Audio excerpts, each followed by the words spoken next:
O dia em que a obediência foi questionada e nada mais foi igual. Existem momentos na história da humanidade em que ninguém percebe imediatamente que algo essencial acabou de ser quebrado.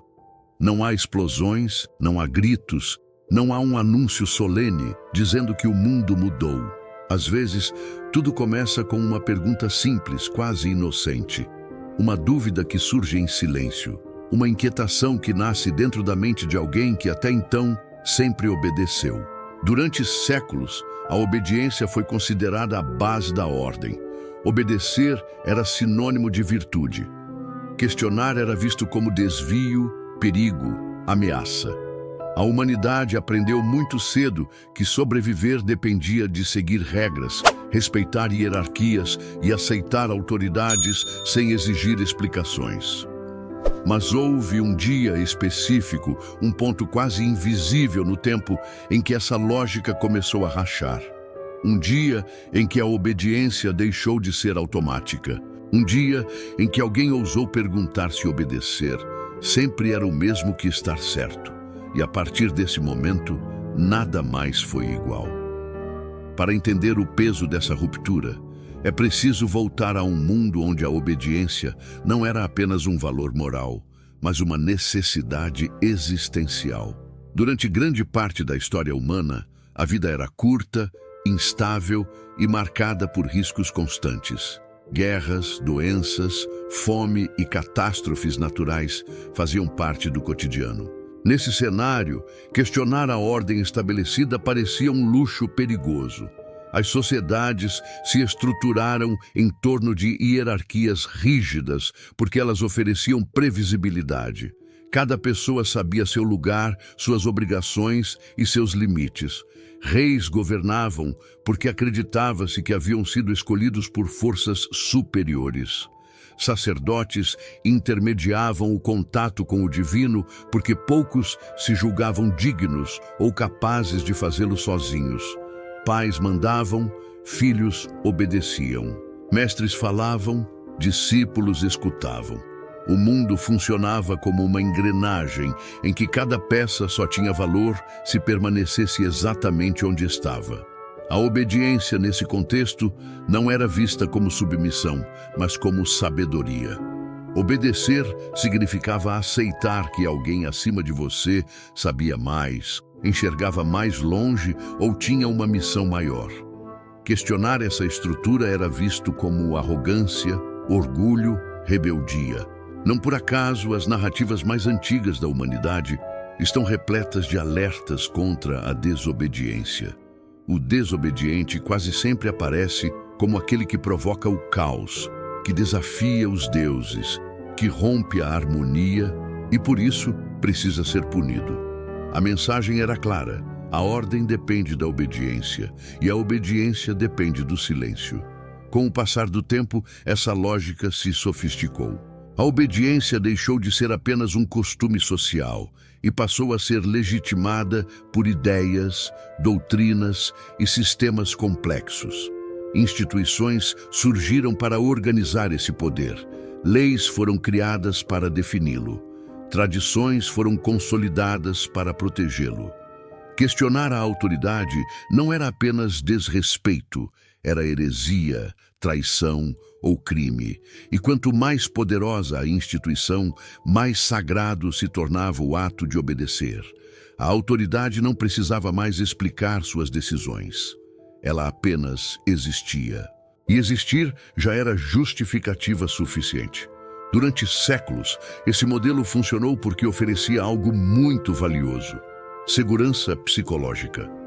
Obedecer livra o indivíduo do peso da responsabilidade total.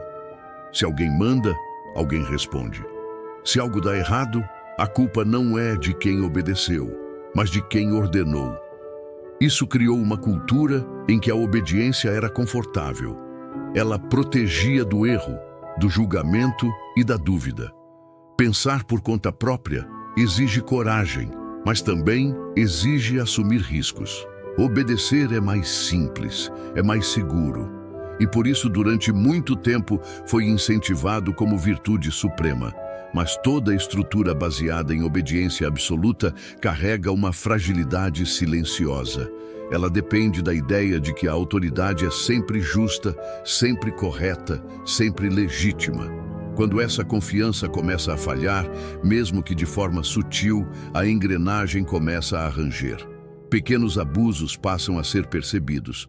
Contradições ficam mais evidentes. Decisões que antes eram aceitas sem questionamento começam a gerar desconforto. No início, esse desconforto é ignorado. As pessoas preferem acreditar que o problema está nelas, não no sistema. Pensar o contrário seria perigoso demais.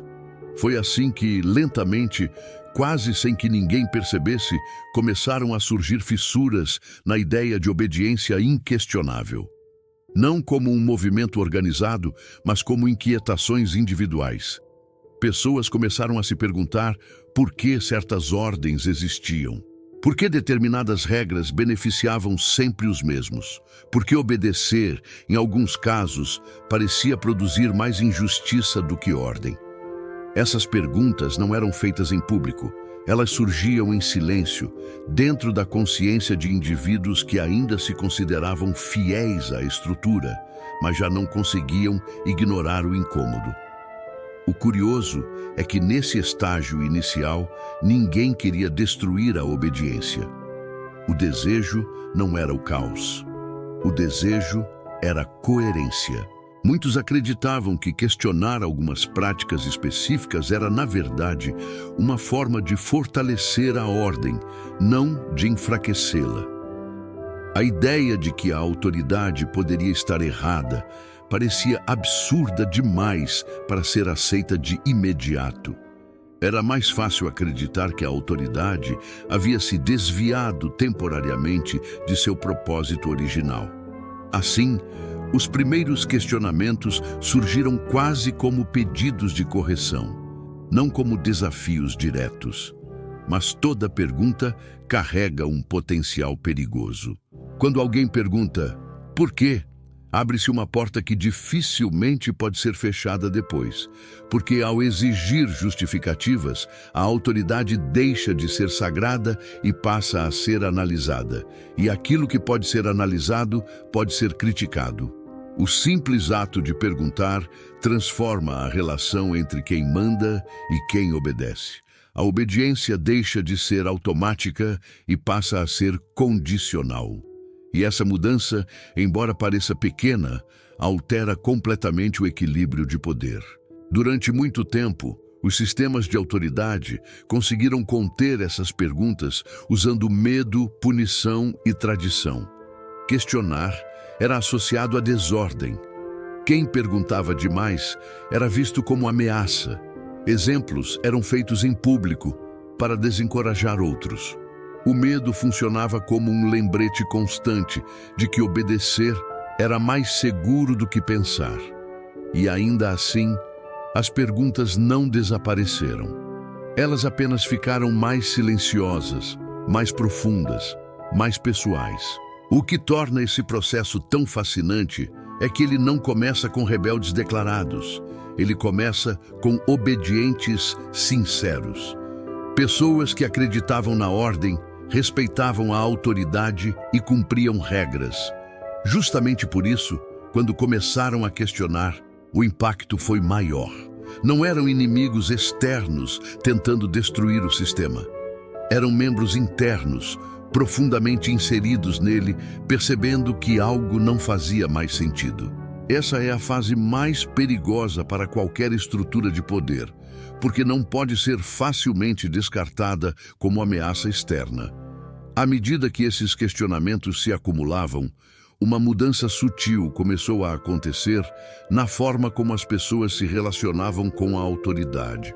A obediência deixou de ser um reflexo automático e passou a ser um ato consciente. Em vez de obedecer, porque sempre foi assim, algumas pessoas começaram a obedecer apenas quando a ordem parecia justa, coerente ou alinhada com seus valores.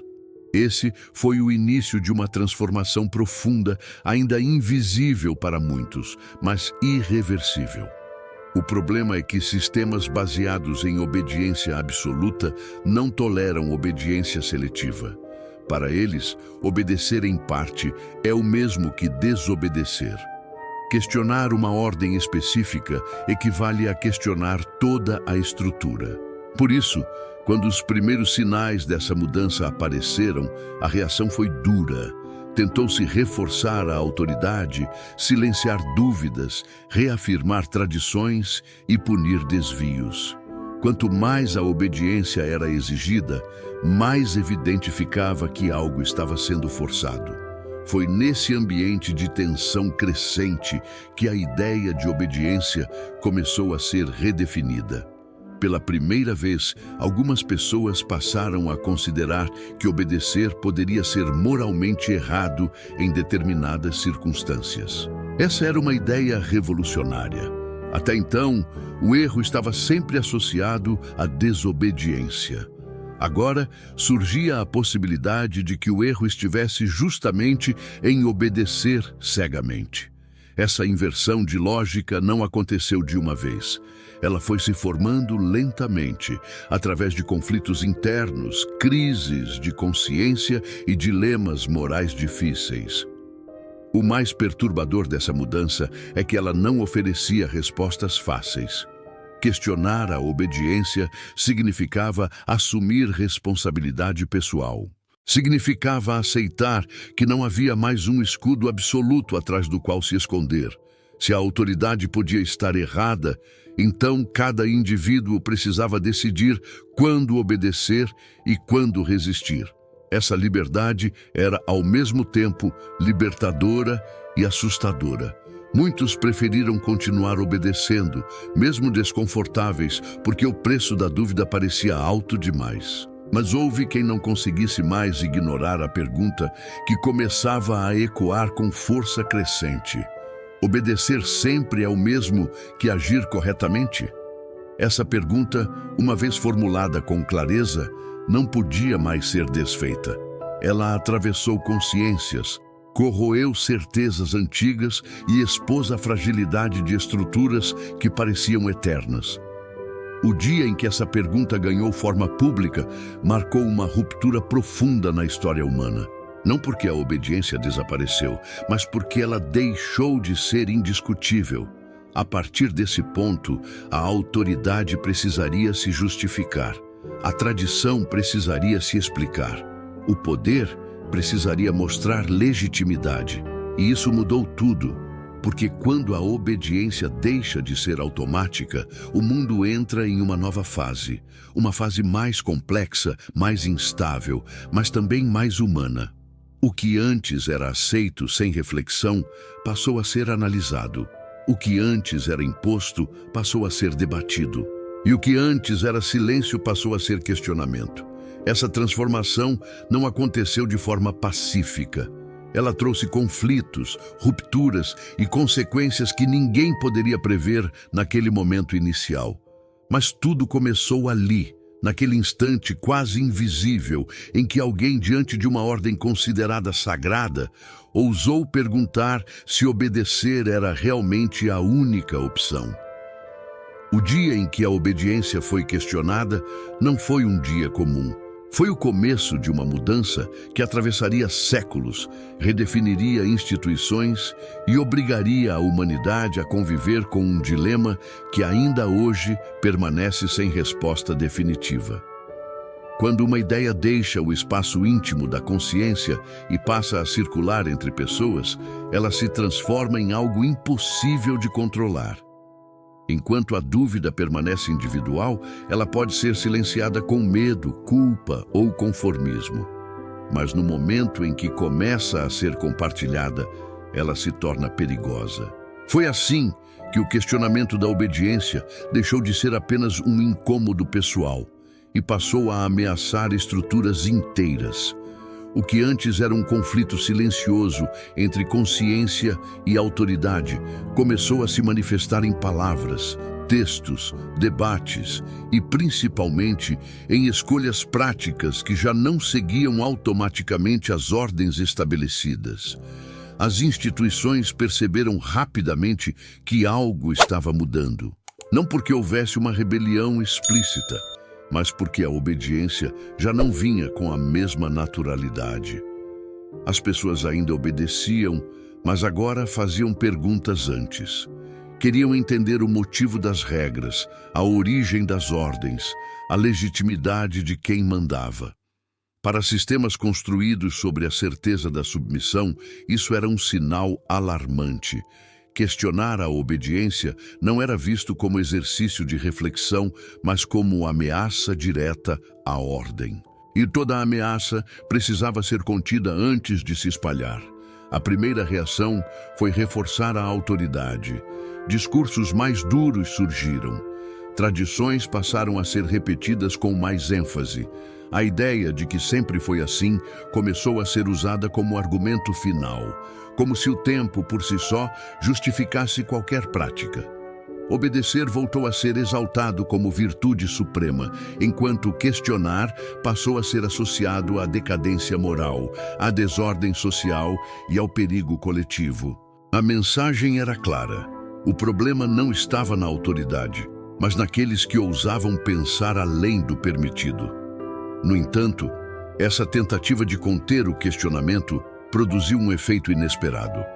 Ao exigir obediência com mais força, a autoridade acabou revelando sua fragilidade. Quanto mais precisava se impor, mais evidente ficava que já não era aceita naturalmente.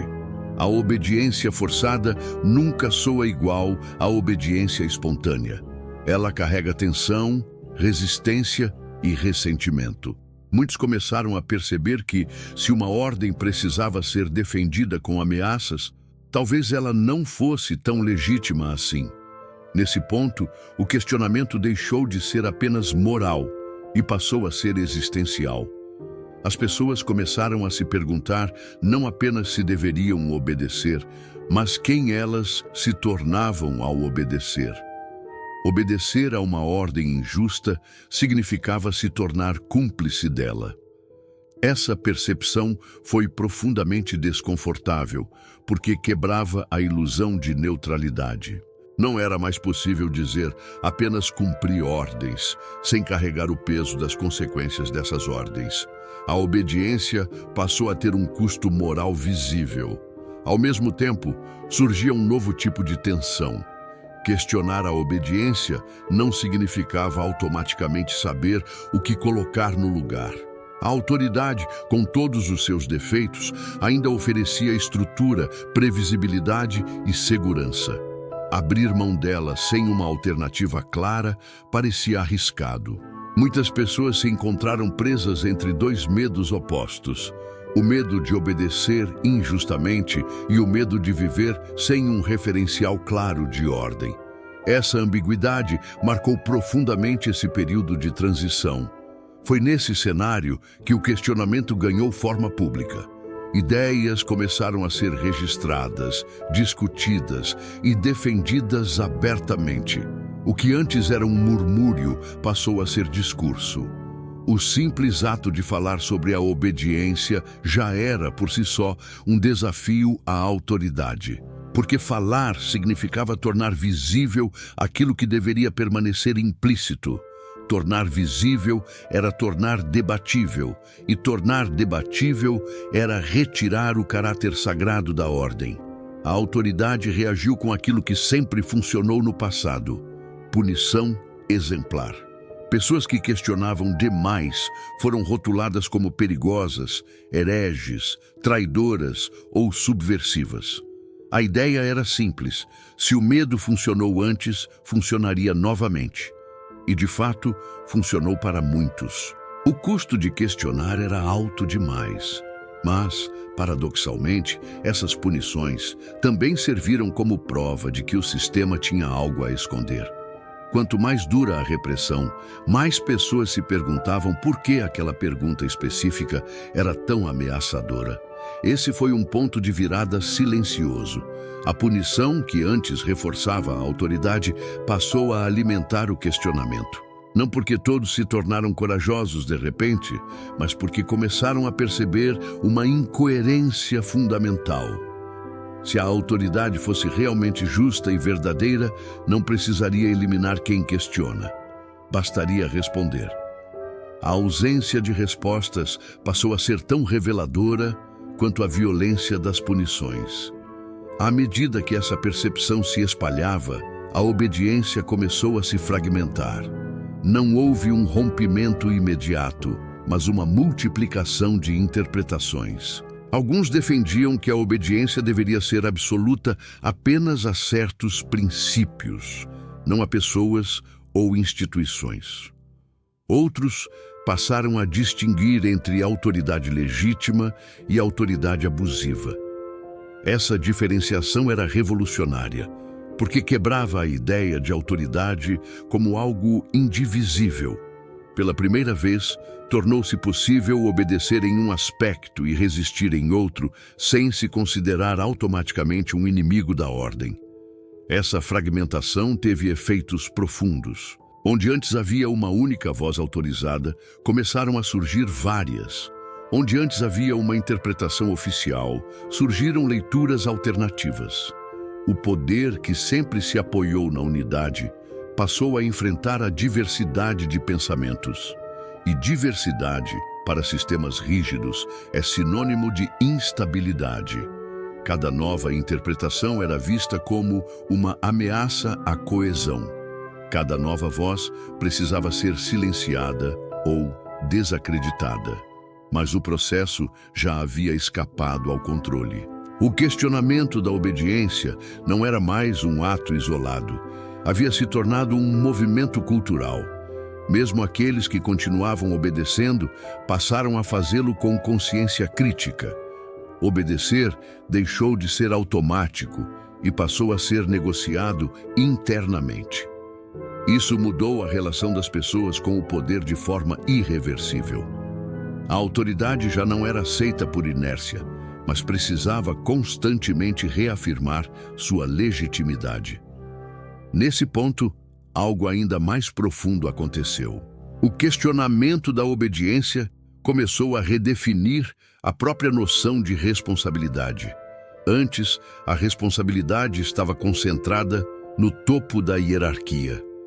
Agora, ela começava a se espalhar. Cada indivíduo passou a carregar uma parcela maior do peso das decisões. Essa descentralização da responsabilidade foi libertadora para alguns, mas esmagadora para outros.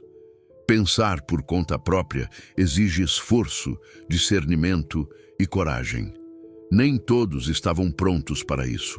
O conflito, então, deixou de ser apenas entre indivíduos e instituições e passou a existir dentro das próprias pessoas. Obedecer ou resistir já não era uma escolha simples. Cada decisão exigia ponderação, reflexão e, muitas vezes, sacrifício. A obediência cega oferecia conforto, mas custava a consciência. A resistência oferecia coerência, mas custava segurança. Esse dilema passou a definir uma nova fase da experiência humana. As instituições, percebendo que não conseguiriam mais restaurar a obediência absoluta, tentaram adaptar-se. Algumas passaram a oferecer justificativas mais elaboradas para suas ordens. Outras criaram discursos que simulavam diálogo, mas mantinham o controle intacto. Em certos casos, pequenas concessões foram feitas para preservar a estrutura maior. Mas essas adaptações tinham um efeito colateral inevitável. Reforçavam a ideia de que a autoridade podia, sim, ser questionada e ajustada.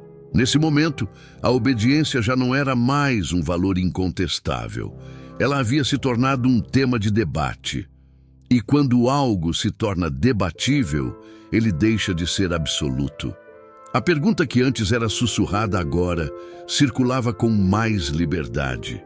Até que ponto obedecer é virtude e a partir de quando se torna omissão? Essa pergunta atravessou gerações, provocou conflitos, alimentou revoluções e redefiniu a relação entre poder e indivíduo.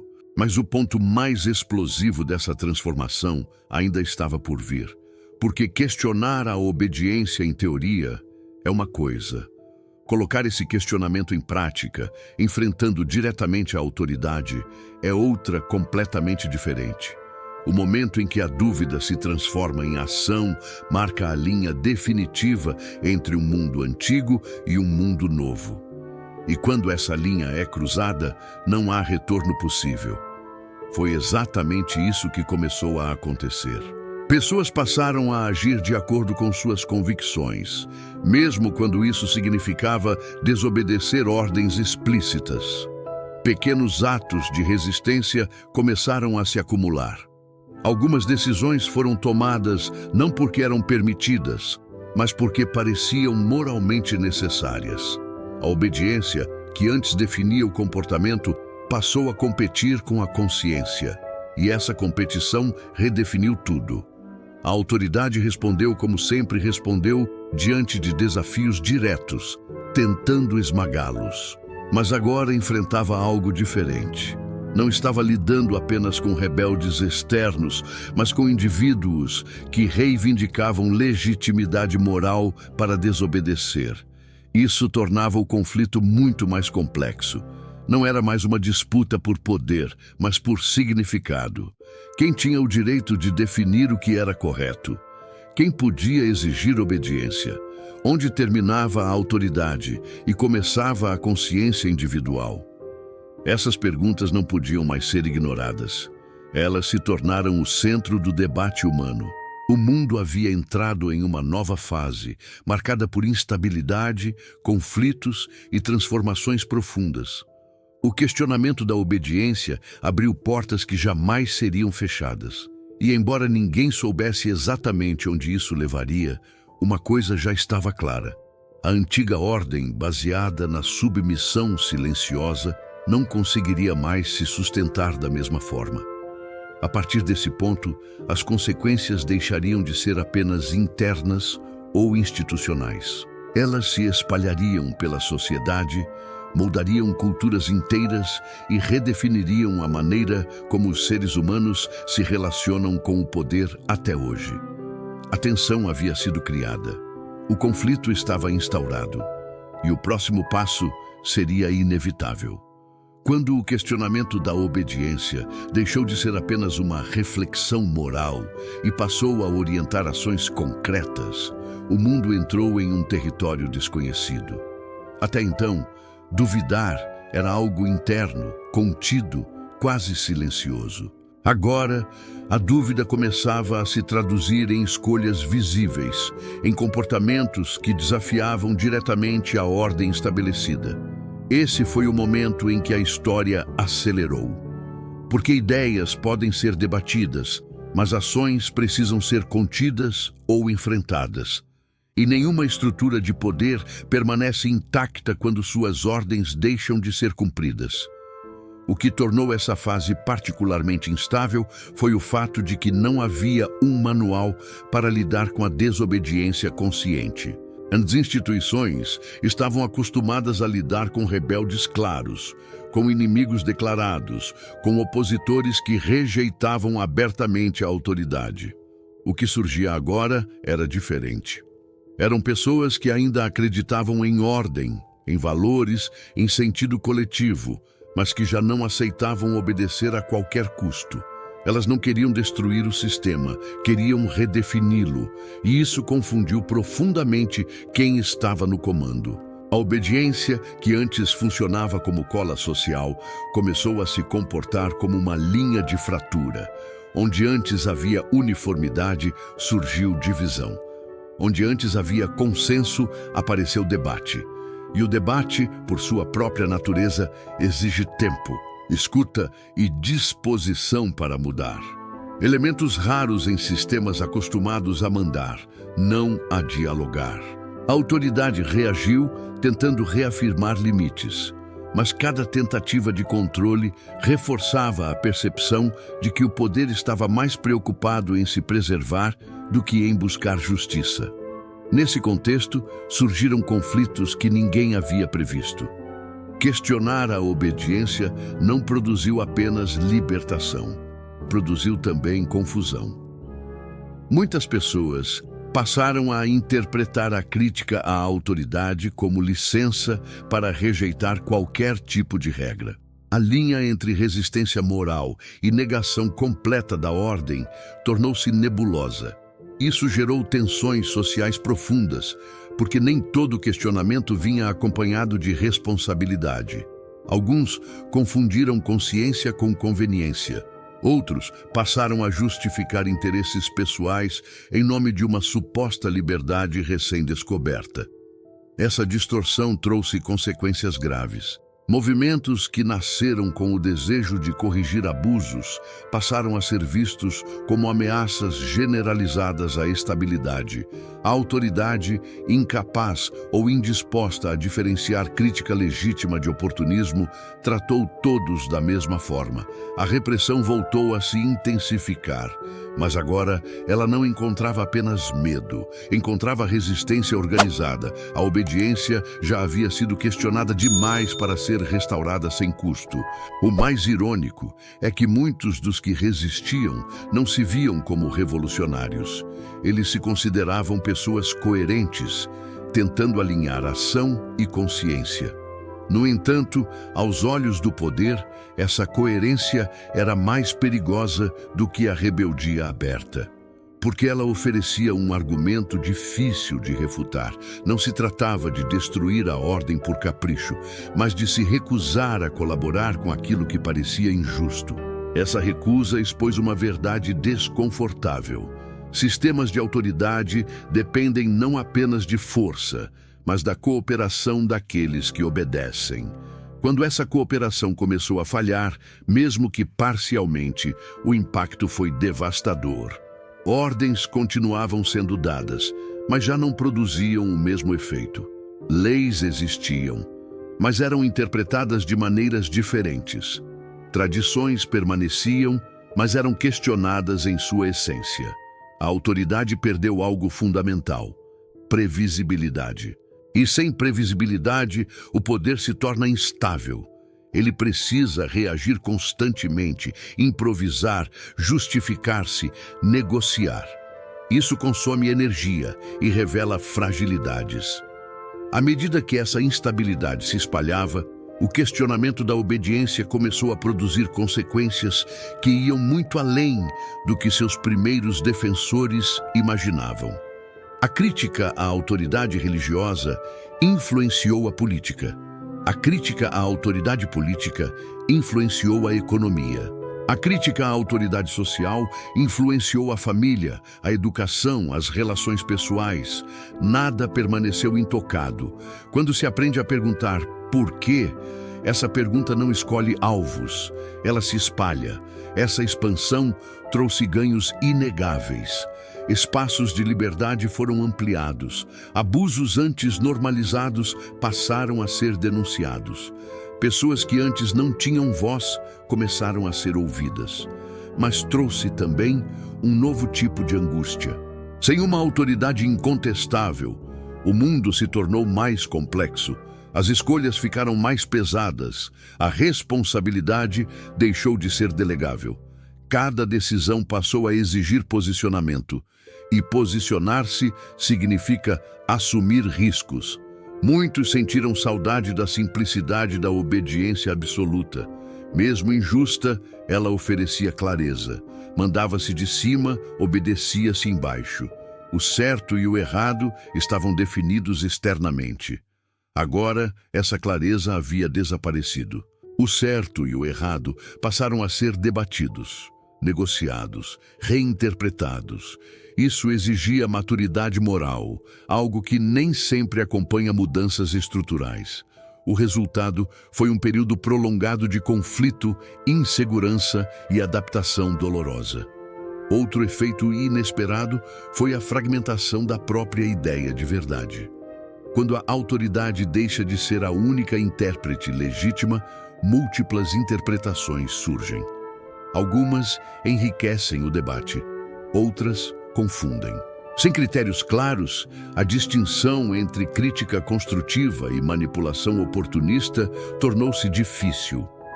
Isso abriu espaço para discursos que se apresentavam como libertadores, mas que apenas substituíam uma obediência por outra, muitas vezes ainda mais rígida e menos transparente. Essa dinâmica revelou um paradoxo central do questionamento da obediência. Ao libertar o indivíduo da submissão cega, ele também o expôs a novas formas de controle, mais sutis e menos visíveis. Ideologias, líderes carismáticos e narrativas simplificadoras passaram a ocupar o vazio deixado pela autoridade tradicional. Muitos trocaram uma obediência explícita por outra disfarçada, acreditando estar livres quando, na verdade, apenas haviam mudado de referência. Ainda assim, algo fundamental havia mudado. Mesmo quando novas autoridades surgiam, elas já não podiam exigir obediência absoluta sem enfrentar resistência. Precisavam convencer, justificar, persuadir. O simples fato de mandar já não era suficiente.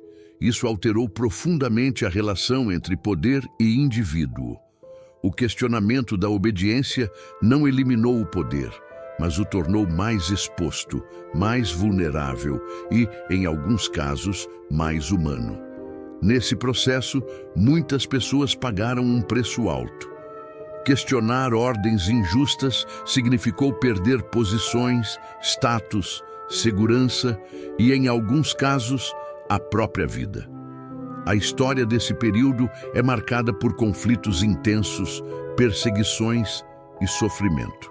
O questionamento da obediência não foi um caminho suave rumo à liberdade. Foi um terreno árido, cheio de escolhas difíceis e consequências dolorosas.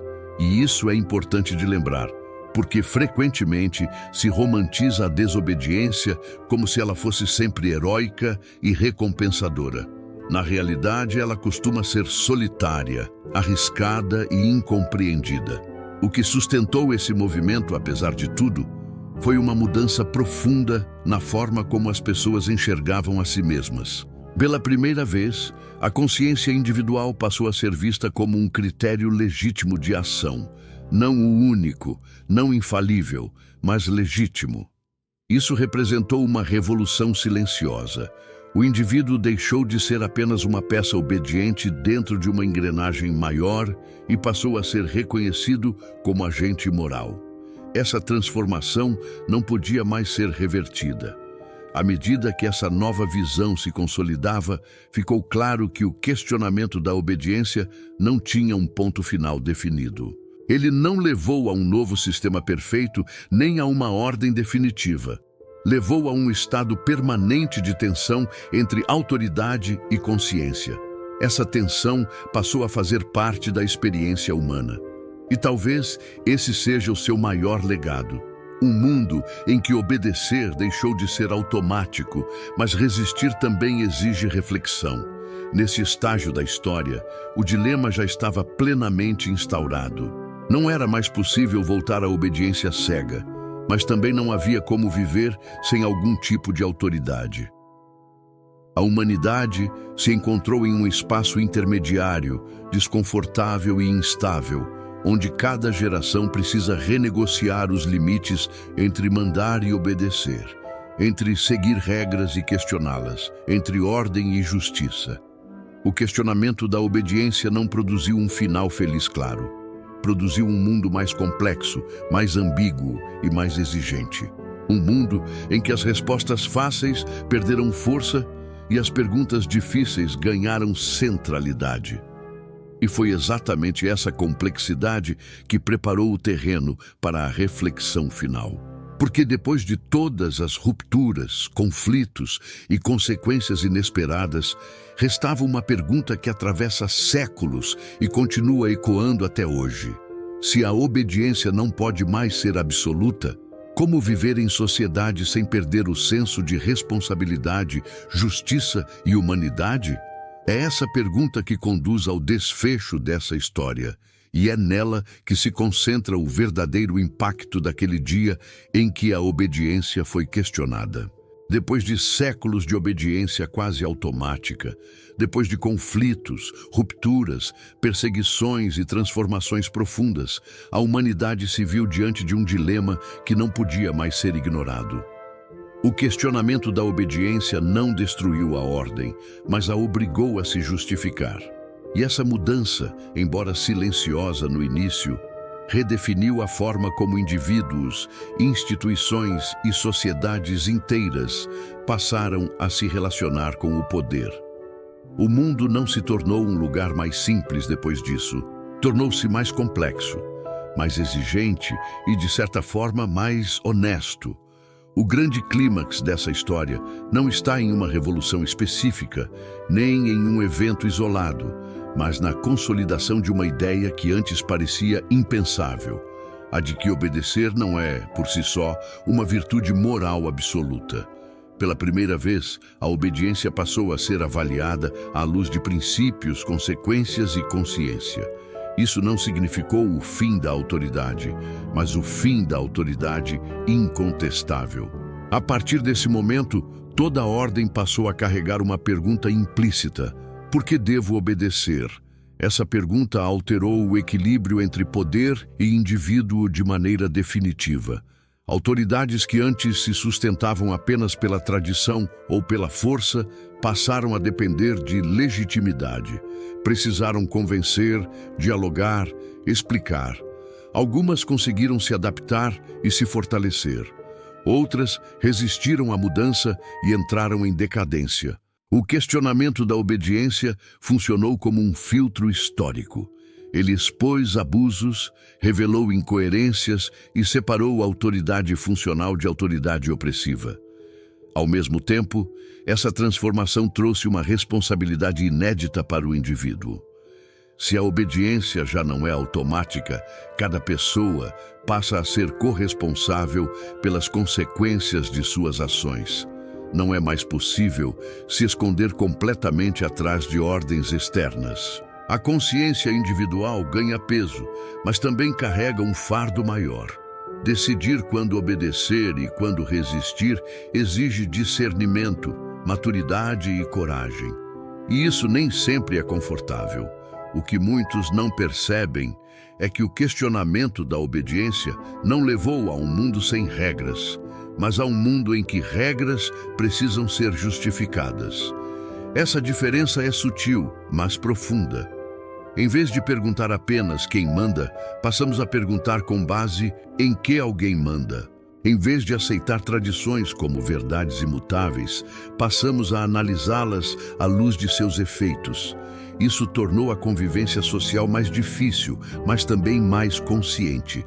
Ao longo do tempo, essa mudança moldou instituições, influenciou leis, transformou sistemas educacionais e redefiniu relações familiares. A ideia de autoridade passou a ser negociada em vez de simplesmente imposta. Mesmo quando estruturas rígidas tentaram se restabelecer, nunca mais conseguiram recuperar a obediência absoluta de outros tempos. A dúvida havia se tornado parte permanente da experiência humana. E a dúvida, quando bem direcionada, é uma força poderosa de transformação. É importante reconhecer que o questionamento da obediência não é, em si, garantia de justiça. Ele pode produzir avanços, mas também pode gerar novos abusos se não vier acompanhado de responsabilidade ética. A história mostra que trocar uma autoridade cega por outra não resolve o problema. O verdadeiro desafio está em manter um equilíbrio dinâmico entre ordem e consciência, entre regras coletivas e discernimento individual. Esse equilíbrio nunca é definitivo. Ele precisa ser constantemente revisitado. Talvez o maior legado daquele dia em que a obediência foi questionada seja justamente esse: a compreensão de que viver em sociedade exige mais do que seguir ordens ou rejeitá-las. Exige reflexão contínua, exige disposição para ouvir, questionar e, quando necessário, corrigir rumos. Exige aceitar que nenhuma autoridade humana é infalível e que nenhuma consciência individual é absoluta. Entre esses dois polos, a humanidade segue tentando construir formas de convivência mais justas. O curioso é que mesmo hoje, em um mundo marcado por liberdade de expressão, pluralidade de ideias e acesso à informação, a tentação da obediência cega ainda existe. Ela aparece disfarçada de tradição, de ideologia, de carisma ou de medo. Questionar continua sendo desconfortável. Pensar por conta própria continua exigindo esforço. E assumir responsabilidade continua sendo um desafio. Isso mostra que o dilema não ficou no passado. Ele continua atual. Talvez seja por isso que essa história ainda nos provoca tanto. Porque, em algum nível, todos nós enfrentamos o mesmo dilema em nossas próprias vidas. Em algum momento, somos chamados a decidir se obedeceremos apenas porque é mais fácil ou se teremos coragem de refletir sobre o impacto de nossas escolhas. Essa decisão nem sempre é clara, nem sempre é segura, mas ela define quem nos tornamos como indivíduos e como sociedade. O dia em que a obediência foi questionada não marcou o fim da ordem, mas o início de uma era em que a obediência deixou de ser automática. Uma era em que a autoridade passou a conviver com a crítica. Uma era em que a consciência individual ganhou espaço, mesmo com todos os riscos que isso envolve. Nada mais foi igual depois disso, porque a humanidade passou a carregar consigo uma pergunta que nunca mais pôde ser silenciada. E talvez a verdadeira lição dessa história não seja escolher entre obedecer ou resistir, mas aprender a discernir. Discernir quando a obediência preserva a justiça e quando ela a destrói. Discernir quando a resistência constrói e quando ela apenas substitui um problema por outro. Esse discernimento é difícil, imperfeito e muitas vezes doloroso. Mas é ele que define a maturidade de uma sociedade. Se essa reflexão fez sentido para você, eu quero saber uma coisa. Qual é a palavra que resume, na sua opinião, o maior aprendizado dessa história? Escreve essa palavra aqui nos comentários, porque eu gosto de ler e entender como vocês estão interpretando esses temas. Se você chegou até aqui, deixa seu like, porque isso ajuda muito o canal a continuar trazendo conteúdos profundos como esse. Se ainda não é inscrito, confere se está mesmo inscrito e ativa o sininho para não perder os próximos vídeos. Tem sempre conteúdo novo chegando. E se você quiser apoiar esse trabalho de forma mais direta, os links estão aqui embaixo. Muito obrigado por ter ficado até o final e por fazer parte dessa reflexão.